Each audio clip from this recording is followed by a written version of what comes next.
आज हम पढ़ेंगे प्लांट और एनिमल में अंतर।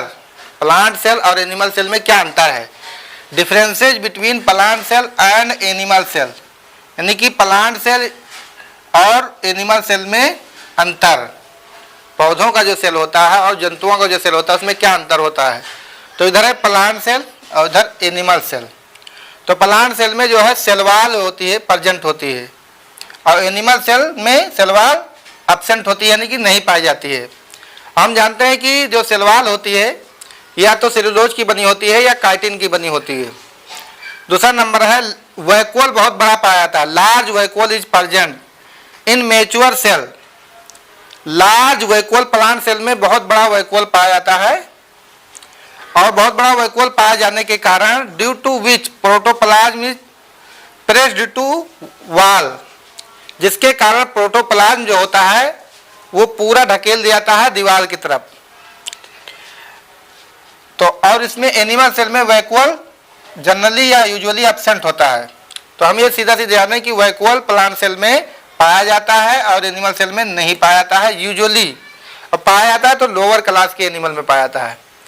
अगला पॉइंट है प्लास्टिड्स आर फाउंड।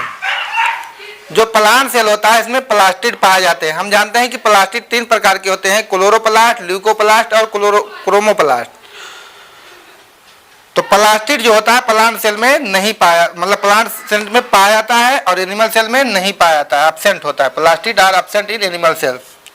लेकिन प्लास्टिड जो होता है प्लांट सेल में तो पाया जाता है लेकिन फंजाई और बैक्टीरिया में एब्सेंट होता है, absent in fungi and bacteria. अगला है सेंट्रोसोम एब्सेंट। प्लांट सेल में सेंट्रोसोम नहीं पाया जाता है except in some algae and fungi. कुछ एल्गी और फंजाई के अलावा कुछ एल्गी और फंजाई हैं जिनमें सेंट्रोसोम पाया जाता है। एनिमल सेल में centrosome always present and help in cell division. Centrosome हमेशा प्रेजेंट होता है और सेल डिवीजन में मदद करता है। सेंट्रोसोम हमेशा सेल डिवीजन में मदद करता है। अगला है साइटोकाइनेसिस बाय सेल प्लेट। हम जानते हैं कि जब सेल है, सेल का जब डिवीजन होता है तो इसको बोलते हैं साइटोकाइनेसिस, और न्यूक्लियस का डिवीजन होता है तो बोलते हैं न्यूक्लियोकाइनेसिस। तो साइटोकाइनेसिस होता है किसके द्वारा, प्लांट सेल में होता है, सेल प्लेट बन जाती है उसके द्वारा होता है। और एनिमल में जो साइटोकाइनेसिस होता है ये इन्वेजिनेशन द्वारा होता है। ये है सेल और यहाँ से इन्वेजिनेशन होती जाती है और इस प्रकार ये अलग हो जाता है। तो साइटोकाइनेसिस जो एनिमल सेल में होता है ये इन्वेजिनेशन द्वारा होता है। फिर है प्लाज्मोडिस्मेटा, इसमें प्लांट सेल में प्रेजेंट होता है और एनिमल सेल में एब्सेंट होता है।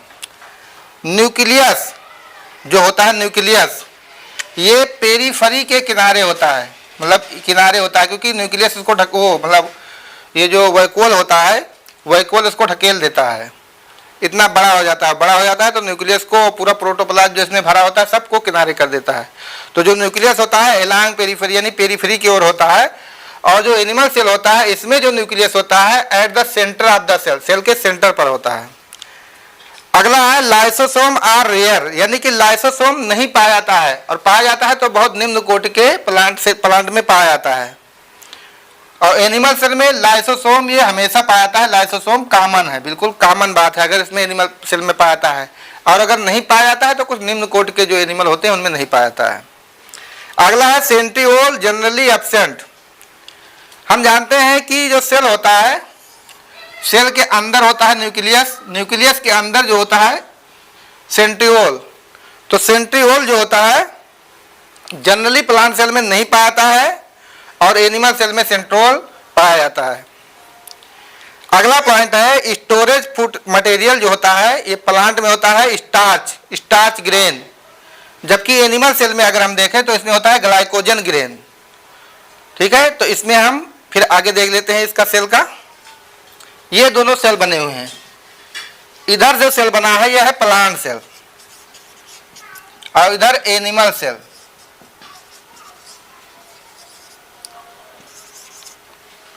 प्लांट सेल में हम देख रहे हैं कि इसकी दीवार बहुत मोटी है, ये सेल वॉल है।